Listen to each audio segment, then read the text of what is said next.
Hey everybody, just wanted to get with you and get you a little bit of information about the online college credit classes. If you haven't already, go to my webpage, homeschoolpartners.net, and just go to the front page and look at that video. And it kind of explains a lot of stuff about why I'm doing it and certain things. But let me talk just about the college credit classes online.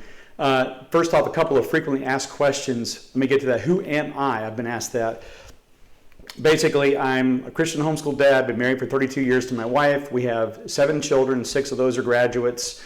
They all love the Lord. 3 of them are married. Well, my third marriage is happening in a couple of weeks, but we just homeschooled the whole time, loved it.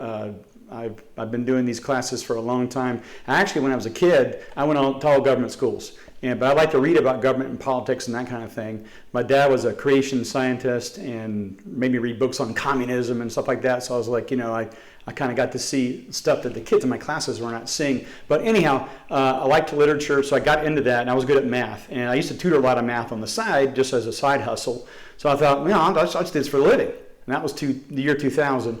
And in Florida, where I lived at the time, they were paying a bonus to math teachers because there were so few. I went into the interview and got the job in like 5 minutes. Never taught a day of public school in my entire life. They didn't even ask me like anything except for I was 98.6 degrees and was offering to teach math, so they were like, you're hired. Anyhow, I ended up basically discovering that I was just basically a zookeeper most of the year, and that was a heck of an experience. I should have written a book about that, but anyhow, the next year I worked at a Christian school and did all kinds of subjects, literature, math, all kinds of things, and that was a mixed bag. There were some people trying to do the right thing, putting their kids in a Christian school. There were other people that said things to me literally like, here, we're writing you a check, we want you to, he's hitting his mother and cussing me out. We want you guys to Christianize him. So that didn't work very well. Anyway, a friend of mine had a homeschool co-op where she worked with a group of 5th and 6th graders on one day and 7th and 8th graders on another day. And she asked me, can you, come up with a high school program? I said, sure. And I did. So I've been doing that for 20 years. And basically, we have a lot of fun in these classes, but I take it really seriously too. It's become very clear to me. What a crazy,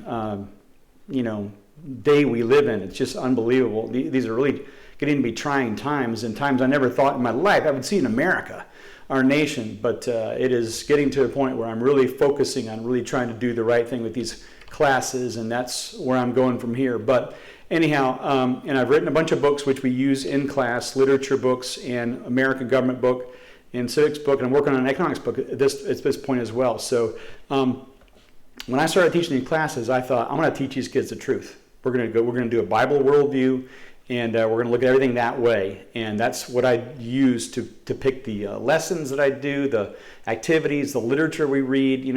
Like for example, people go, oh, you need to read all the classic literature. Well, there's some classic literature I wouldn't ever want my kids to read, like Grapes of Wrath. I don't need to see the name of Jesus Christ blasphemed. The character is a blasphemy. One of the characters is a blasphemy of it.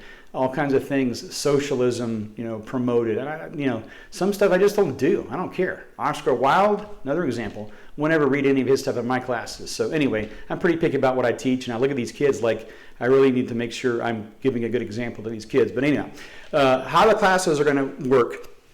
They're going to be about an hour and a half to 2 hours on Tuesdays, and you can see more of that on the page here. But there's no guarantee of how long they're going to be. Might go a little bit long some weeks, a little bit shorter other weeks. We may get through stuff pretty quickly, and if we're done, we're done. So anyway, but I do want the kids to participate and have a lot of input and that kind of thing. Like we'll look at stuff we read from the last week, discuss that.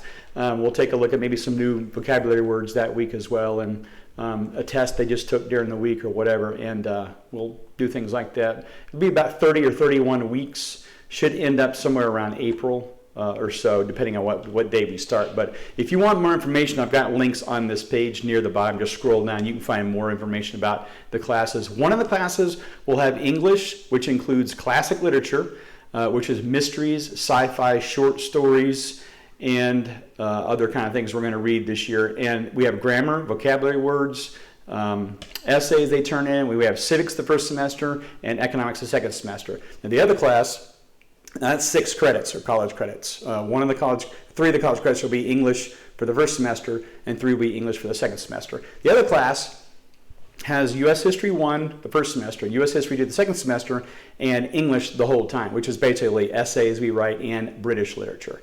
And it should be a lot of fun. That's a 9-credit college class because we have 3 credits for British literature, 3 for U.S. History 1, 3 for U.S. History 2. So there's more information on the page about that. But both of those will be on Tuesdays for about a couple of hours. So we'll have fun in these classes and laugh and learn a lot and all kinds of things. But I've been praying about this for 7 or 8 years.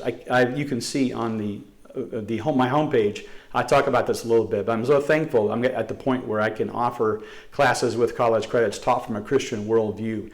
And York has been really good to me and said, you take care of the classes, take care of the grading, and we'll trust you for that. But basically, we do a project or an essay for each college credit, for each 3 credits that we do. So I'll help the kids in class take care of these. I'll help them revise them. I'll look over their answers. I'll answer questions. It should be very doable for the kids to do. So anyway, let's see. During the week, your student, what I'll do is I will give your student an assignment sheet. I'll email, of course. And your student will just it's broken up into 4 days. So these will be just things that your student does 1 day, 2 days, 3 days, 4 days. And I've done a lot of very detailed work on how to write these essays, not just write an essay. I mean, I've written a lot of books and done a lot of writing as a profession. I was a writer-editor, and I know the importance of giving instructions and giving feedback and so on. So your kids should be much better writers, fixing certain mistakes by the end of the class. They should be, if they look at their corrected essays and they're just smart enough to do those for the next time, you should see a definite difference in that. Tests and grading and record keeping. You'll do tests at home. I think it's going to be kind of weird to try to sit there and go, okay, now for the next 20 minutes on Zoom, be quiet and do your test and wait for everybody else to be finished. I think it's kind of weird. So do them at home. I'll give you the keys. Parents, you can grade them. Piece of cake to grade. Ask me about any questions. Send me the grades. I'll stick them into a Microsoft Excel spreadsheet, and I'll email you regularly updates on these things. You can keep these for your own records. And I also have a transcript document that a friend and I created, and you can put in other classes. It looks great when you print it out. I've had a number of kids print this out and give it to colleges they applied to. They went, great, this looks good, so you can use that as well. I'll, at the end of the year, also give you a document that talks about all the books that we read, all the topics that we studied, and so on, so you can use that for your records as well. The essays, I'll grade those. You don't have to grade those, just the tests. The dual enrollment projects and essays, I will grade those, of course, as well. So, but we're going to take time, in class and talk about these and do revisions. I'm going to answer questions so the kids can do these. And I'll give you templates that the kids can use as well in MLA formats. So that should help a lot. But the cost of the classes is below. For each 3 credits, York charges $300. So whatever part that is, I will just give that right back to York. That doesn't go to me at all. But the materials your student will need is on the list on the bottom of the page here. This basically books. The Politically Incorrect Guide to American History by Tom Woods is another book you're going to need for that one. We'll talk more about that as the year starts. But there are testimonials down there and more information. But I just want to let you know. My wife Julie and I are pretty careful about what our kids watch and people they hang out with and where they go, and even we've had to pull them out of some Sunday school stuff too as well when we thought there were some bad influences. So my mind is on that. And my live classes, like the in-person classes, we have a dress code. We have a certain thing about no cell phones. It's pretty. I want the kids to be really focused on doing the right thing and things that will please the Lord. So that kind of stuff, I want to just communicate that to you. The stuff that we read, the worldview that we discuss in class is going to be completely a pro-liberty Christian.